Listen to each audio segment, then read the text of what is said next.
Partiu falar da estratégia B2 de forma didática, o que será um grande desafio, mas vamos lá. Primeiramente, a B2 não é uma consultoria de investimentos. Nós somos uma gestora de investimentos. Isso significa que a nossa expectativa não é entender o cliente e adaptar a nossa estratégia a ele. A nossa expectativa é que o cliente entenda a nossa estratégia e se adapte a ela. Então nós temos a ousadia de convidar aqueles que, principalmente, são conservadores, a aceitarem um pouco mais de risco, entendendo que se existe alguém, e esse alguém, modéstia à parte, somos nós, que é especialista em trabalhar ali com gestão de riscos, e essa pessoa consegue de fato te entregar uma relação risco-retorno, e é uma relação que, por sinal, nós acreditamos que ela foi muito bem feita. Nós acreditamos tanto na nossa estratégia que nós não só executamos ela para nós, como queremos ela para vocês, Então, nós acreditamos que é o nosso melhor que nós estamos compartilhando com vocês. Então, a gente tem essa ousadia de convidar aqueles principalmente conservadores a aceite um pouco mais de risco, que nós não temos dúvidas que essa aceitação conseguirá te levar ao seu objetivo final, o objetivo pelo qual você tem o seu dinheiro. Você vai conseguir chegar nesse objetivo de forma ou muito mais rápida ou com muito menos esforço. Obviamente, que se o cliente tem um perfil moderado, ele vai se adaptar facilmente ali à nossa dinâmica, e se ele tem um perfil mais agressivo, a gente consegue sim se adaptar, então a gente consegue deixar a nossa estratégia com um pouco mais de risco. O que nós não sugerimos é que reduza o risco, porque nós entendemos que de fato nós já conseguimos construir algo com uma excelente relação risco-retorno. Ponto. Então não existe diferença de estratégia para todos os clientes. Existe, como eu já disse, então a depender do apetite de risco do cliente a gente consegue se adaptar, e a depender também do financeiro do cliente. Naturalmente, se a pessoa tem um financeiro maior, mais relevante, é possível sim executar algumas estratégias, algumas operações um pouco diferentes. Mas, no final das contas, o arcabouço ali de fato é similar para todos os clientes. Beleza? Vamos lá. Como que funciona essa estrutura? É uma estrutura dividida em 4 subclasses. A primeira subclasse é o que nós chamamos de renda variável. Então, basicamente, o cliente tem 10% do portfólio dele em ações. Desses 10%, nós dividimos em 3 partes. Uma parte em ações mais estruturadas, ações consolidadas, empresas consolidadas no mercado. Uma segunda parte em ações em crescimento, com grande potencial de crescimento, ou com preço muito descontado no mercado frente ao que ela vale na economia real. E a terceira parte são ações internacionais. Então, o que importa não é a localização geográfica. Então, não importa para nós se é uma ação europeia, asiática, norte-americana, o que importa é que ela tenha potencial e que, obviamente, nessa terceira parte, que ela não seja brasileira, porque as brasileiras já estão ali ocupando os outros espaços. Beleza?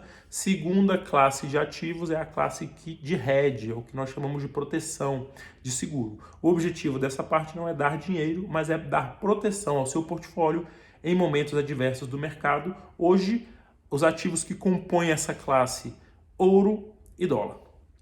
Terceira parte é a parte de caixa de oportunidade. Então, é claro que a gente bota esse caixa numa renda fixa, mas não queremos que você considere que é uma parte de renda fixa. É uma parte de reserva de oportunidades. Então, se surgir uma oportunidade no mercado, de lá, o dinheiro vai sair dessa reserva para que a gente consiga, de fato, alocar ali de forma eficiente. 2 pontos muito importantes entre essas 3 classes, antes de eu entrar na 4ª classe. Primeiro ponto, obviamente, a seleção dos ativos. Então, claro que a gente tem um esforço ali de encontrar quais são as ações com as melhores oportunidades para poder alocar no portfólio dos clientes. Segundo ponto, rebalanceamento dinâmico. Muito relevante essa parte. O que é isso? Eu disse para vocês que 10% do portfólio em ações, 10% em reserva de oportunidades, 5% em hedge. Existe a necessidade de ter essa constância desses percentuais. Isso significa que, com a dinâmica do mercado, os percentuais mudam. Então, por exemplo, se você tiver uma alta valorização nas ações, é possível que os 10% em renda variável se transformem em 15%. Nesse momento, o que nós faremos? Reduziremos os 15 para 10, que é a proposta inicial, e os 5% excedente será distribuído entre caixa e hedge. O caminho inverso também é verdade. Então, se a gente tiver um cenário negativo no mercado, esses 10 podem se transformar, por exemplo, em 5. Em contrapartida, a parte de proteção de 5 vai para 7%. Então a gente pega essa parte de proteção que está acima do que deveria ser e joga para a renda variável.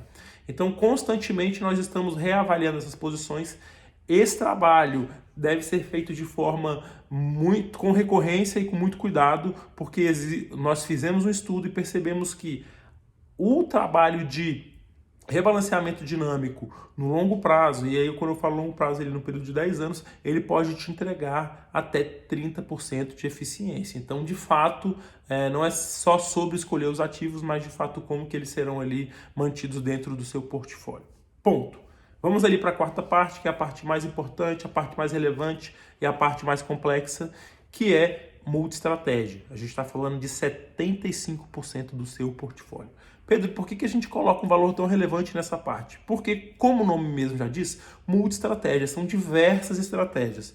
Para facilitar, nós dividimos em 10 sub-estratégias que nós chamamos de books. São 10 books. Eles se diferenciam em localizações, então nós temos books voltados só para o mercado brasileiro, outros voltados só para o mercado americano, outros voltados só para países emergentes, outros voltados só para países asiáticos, enfim. Outra diferença, decisões discricionárias e decisões quantitativas. Então, uma parte desses books, quem toma as decisões são os seres humanos, são os homens ali que realmente analisam o mercado macroeconômico e se posicionam de acordo com as oportunidades que eles mesmos acharam.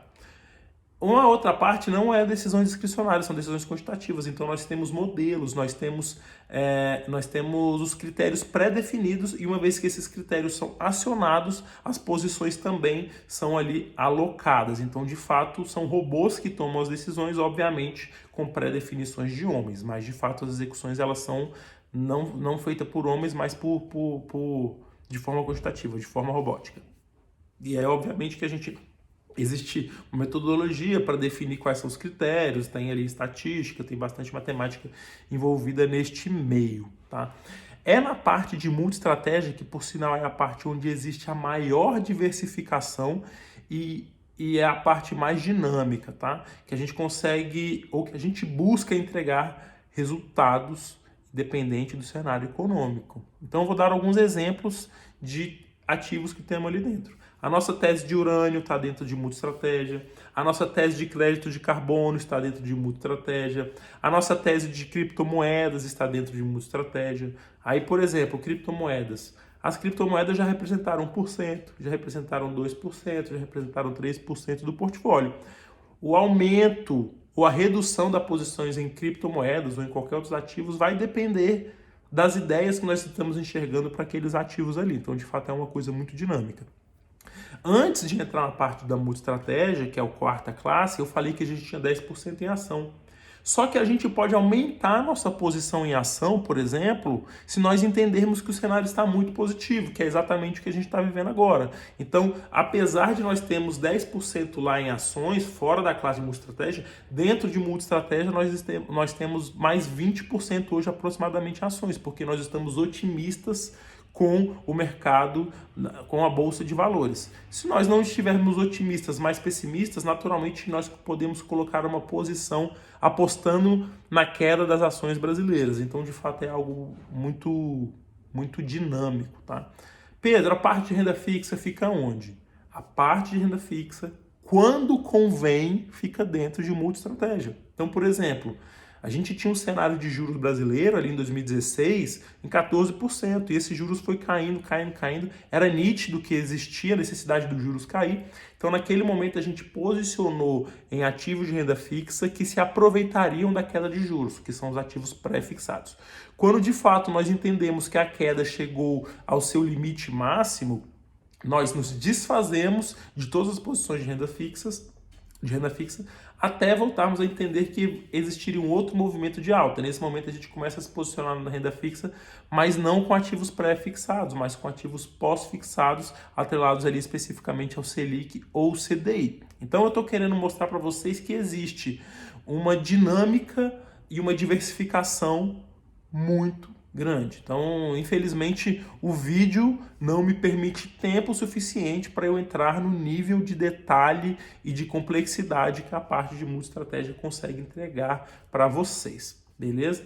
É óbvio que, mais uma vez, né? Isso para o perfil moderado a gente tem um padrão de composição específica de forma que a gente consiga cumprir com a nossa meta de relação risco-retorno. Agora, tem clientes que querem ter uma exposição maior em criptomoedas e, eventualmente, em algum momento a gente está com 1, 2%. Claro que a gente consegue se adaptar para casos e casos e se expor especificamente mais em cripto, se expor especificamente mais em alguns outros ativos ali, né? Mas aí acaba que a gente consegue montar isso a 4 mãos quando demandado diretamente do cliente. Bem, espero que eu tenha sido minimamente esclarecedor com esse vídeo, sempre nos colocando à disposição. Chama a nossa equipe, caso seja do seu interesse, que você entenda mais da nossa estratégia. Será um prazer enorme compartilhar um pouco sobre os nossos pensamentos e as nossas ideias. Nos vemos!